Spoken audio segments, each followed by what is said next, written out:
Hey, welcome to another edition of Breaking Protocol from the Razzle Dazzle Show, our ongoing miniseries where we break down key updates and design questions straight from the development of Shade Protocol. These episodes are built around the game's community engagement series Devs Ask You, or DAUs, where Kendall and the team not only show us changing, but invite fans to shape the journey with them. Joining me today is lead composer and sound designer Dillan Schmitz, who has been helping shape the emotional and sonic heartbeat of the game from the very beginning. We're going to look back at all the Shade Protocol trailers released so far and talk about how the music evolved alongside the project itself, and how music helps define the world, the characters, and the emotional identity of Shade Protocol. Be sure to follow us and Little Legendary on our socials and YouTube channel, and be sure to join the Shade Protocol Discord server to follow new DAUs, vote in polls, and share your voice directly with the dev team. Links to everything will be in the description down below, and with all that being said, it's Razzle Dazzle time! I would assume that with a game like this that's so heavily infused with music, and our main character plays almost a dozen instruments, 5 as of recording confirmed. Kickstarter added another one. Thank you. There's a lot that you get to play with, especially for like the main instrument within the trailers, I would assume, because like I said, the first one, there's a lot of violins. The second one, I hear a lot of pianos and guitar, like heavy guitar, like metal guitar or electronic guitar, excuse me, so I'm noticing more of these instruments that Zura is using be brought into the trailer score. How does that feel for you? Yeah, somewhat intentional. The guitar is prevalent, I think, in all of the trailers, but there's definitely more of it in the second one, the Kickstarter announcement trailer. And sorry, I'm going to be really confused here because I know we have our world reveal, we have the Kickstarter announcement, we have the Kickstarter date announcement, we have the crosscode of Bastard Dawn, and then we have the Kickstarter launch. It's like 3 with Kickstarter in there, which is going to make me crazy. The second one, definitely, we wanted to bring the guitar in a little bit more. Yeah. And in the first one, we have more of like the flute, more of the piano. But at some point, we kind of also just ended up hitting a line where it was like, okay, the main instruments in these trailers often are violins, guitars. So it kind of almost just like naturally fit, which was really good. Yeah. Because those instruments are just so prevalent in like trailers and getting that kind of like hype emotion going. Right. Something you mentioned in your initial interview episode is that making trailers for games is way different than making just the music for the game. Like trailers is its own beast. So how do you approach writing music for these two different beasts? And how does that compare and contrast? Yeah, so like a trailer is a little bit more like scoring a movie because you have something set in stone and you are scoring the moments to moments in that. So you have your specific spots that you want to hit, you have your specific spots that you can bring the energy back down. Whereas video game music is a lot different in the sense that we're more creating mood, and we also have to take in mind dynamicism. Like a person could spend 30 minutes in one spot.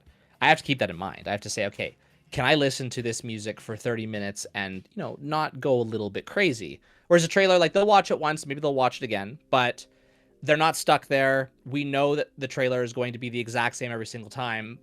Whereas the game, every single person's experience will be different. Some will be similar, especially the speedrunners. They're going to get really optimized to one specific pathway, but everybody else, ignore them.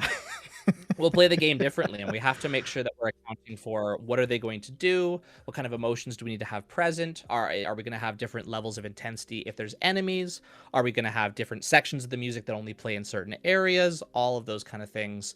In fact, I say that video game scoring is probably one of the most complex forms of scoring there is, because when it comes to picture, like TV, film, trailers, even podcasts, you know what's going to happen, and so you don't have to worry about what could happen.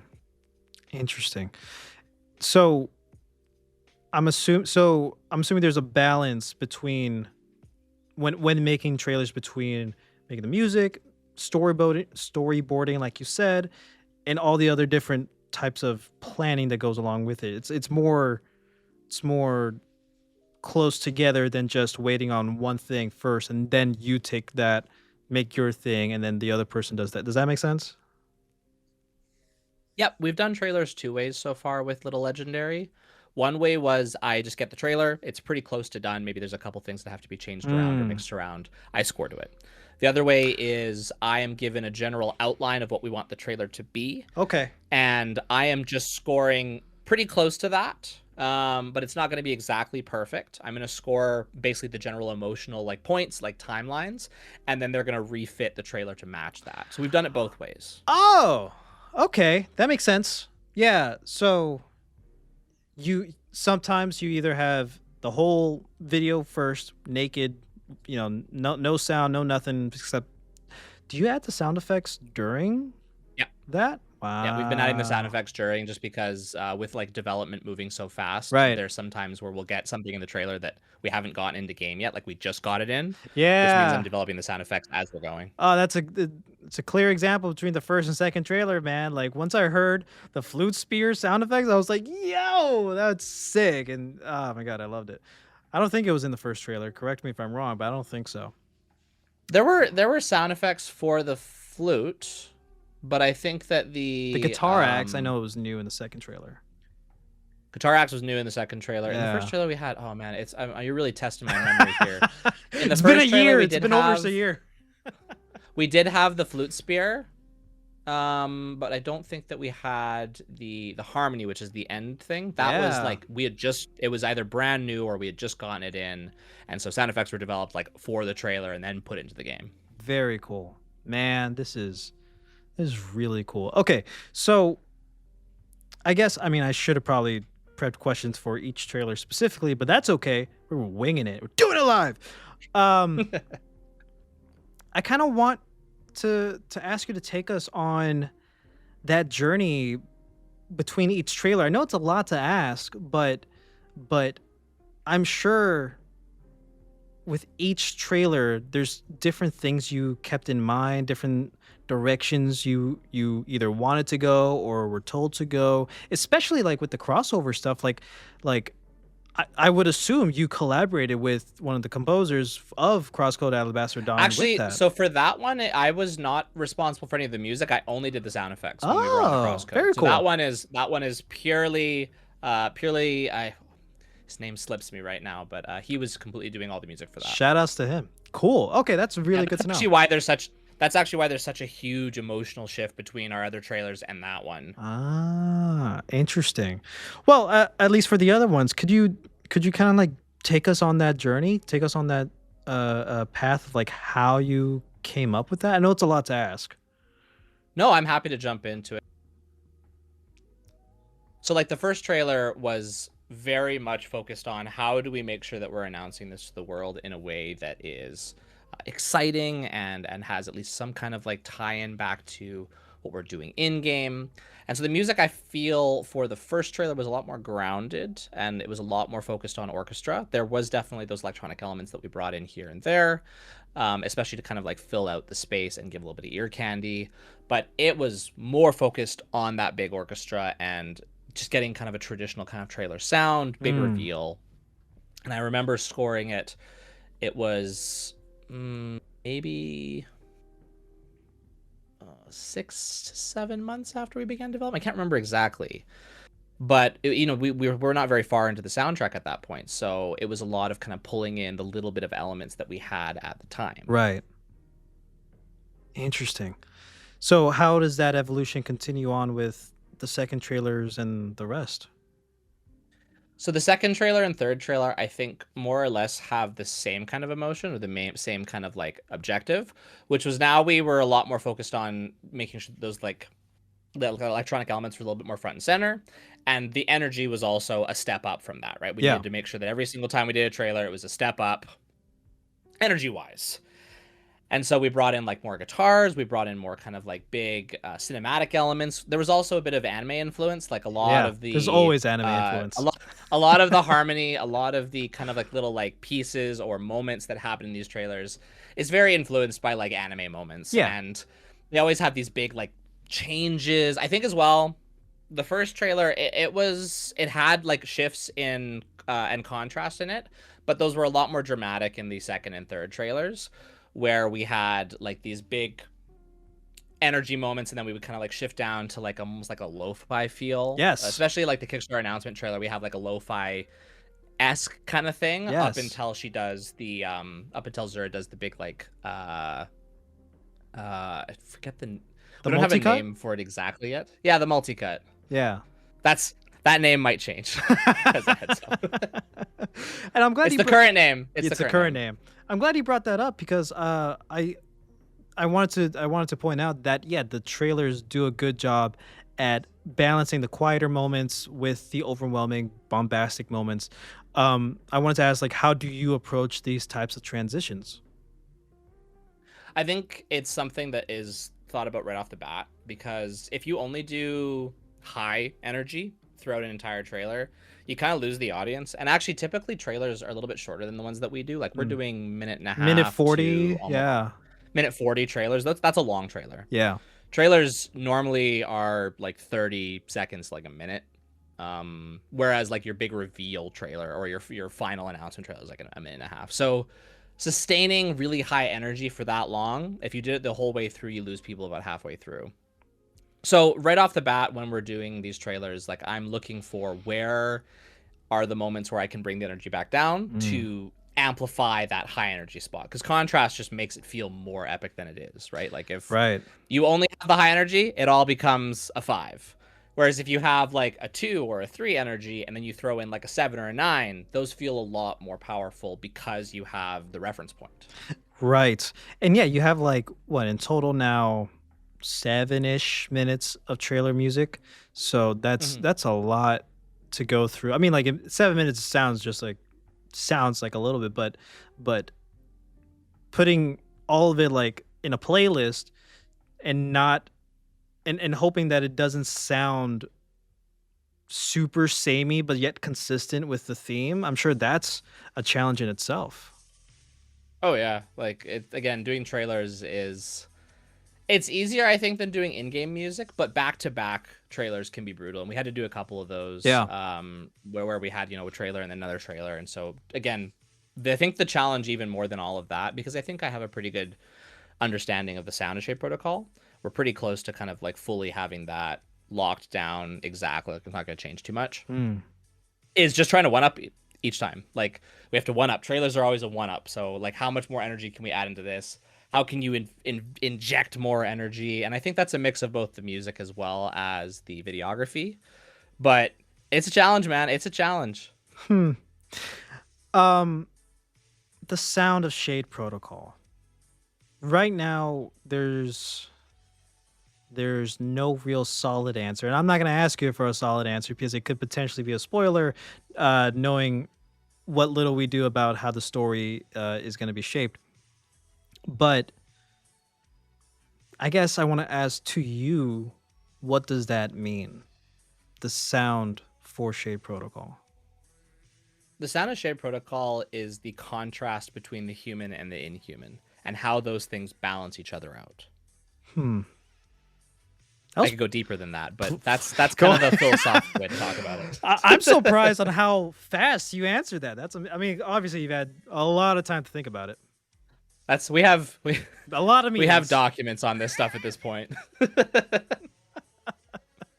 No, I love it. Like, yeah, I'm like,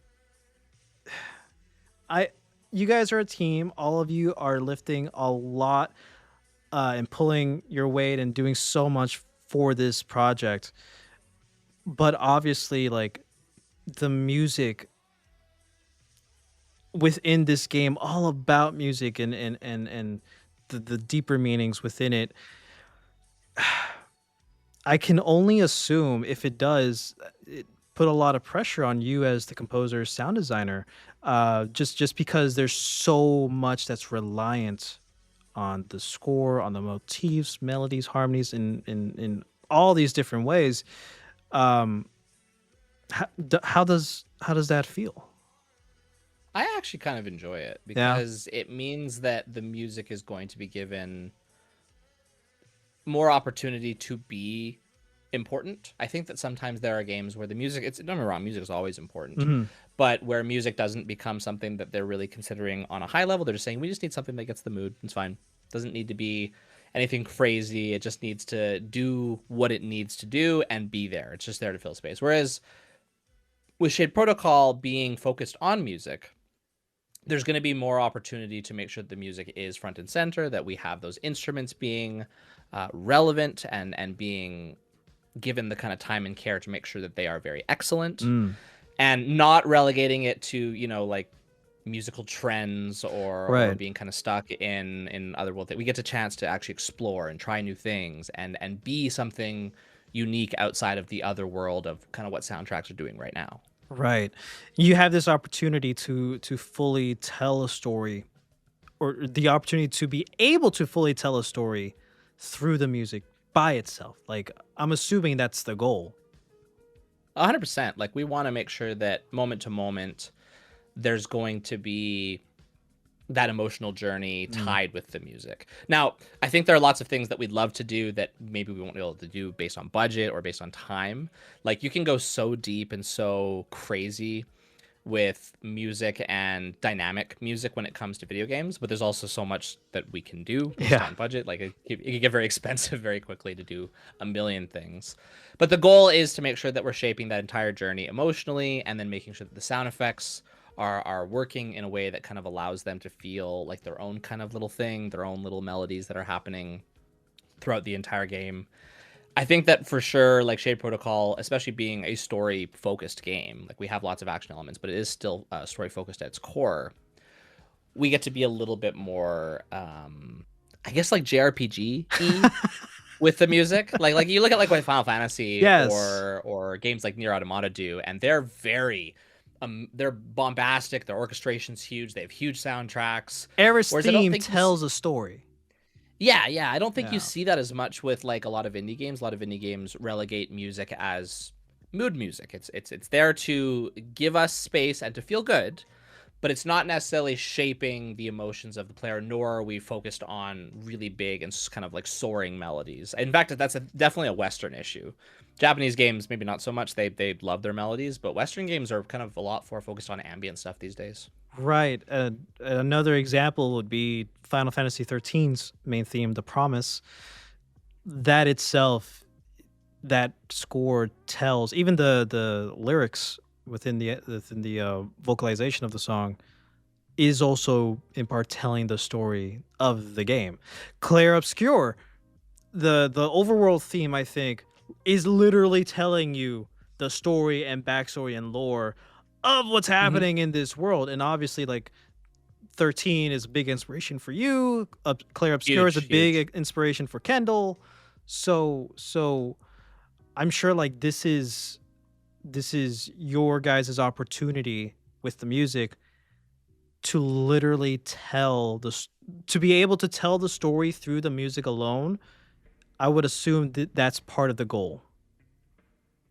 1000%. Like, we want to make sure that it's, again, more than anything, I want to make sure that the music ends up being something to look back upon and be like, wow, that was really something unique. You know, the story was told very beautifully versus falling into trends or trying to just kind of score what we think the audience wants. I want to make sure that we're really getting to the heart of what makes a good soundtrack, what makes a soundtrack feel like it shaped the story itself. I'm curious, not to call out like any other games, but like I'm curious to what you mean by trends. I won't name any names because I feel like that would be not necessarily the kindest thing to do. No, and that's not what I'm asking. Like I just I'm not sure exactly what you mean. Maybe probably because like I haven't noticed it. Maybe because the wool is still pulled over my eyes when talking about that.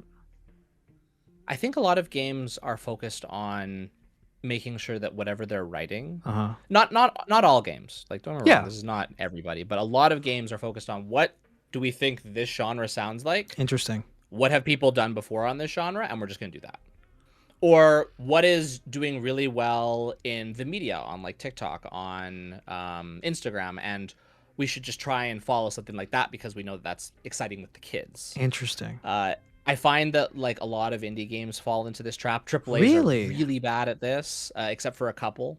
Like they're very trend chasing. Now, again, I want to point out that I don't actually think this way as much of a lot of the stuff that's happening over in the Asias or in the East. I find that they're a lot less concerned. They focus on their own thing. But the West is really bad for it.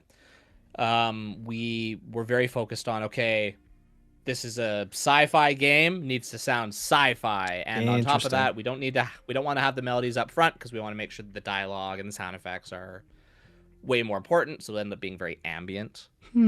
This is or on the flip side, if we're doing a Western kind of like cinematic game, it's going to be cinematic and it's going to sound like what the movies are doing. And movies are really bad for chasing trends. Right. Interesting. I gotta pay more attention. I feel like I try my best to be analytical about music, especially in games. So I need to pay more attention, man. I'm glad we're talking about this. Well, and like I think something that's good to keep in mind here is that like no soundtrack that was bad is remembered. Like it's always, we kind of point towards all these like amazing soundtracks and they're the ones that stand out, but like if you look at the amount of games that are released per year, if you were to listen to every one of those soundtracks, you'd start hearing some trends. Interesting. Very cool. Wow. This has been another episode of Breaking Protocol from the Razzle Dazzle Show. Want to help with Shade Protocol becomes? Join the Shade Protocol Discord server to follow new DAUs, vote in polls, and share your voice with the dev team directly. And if you like this breakdown, check out our past spotlights and interviews with Dillan and the rest of the team right here on the Razzle Dazzle Show. Remember, the future of Emeria is still being written.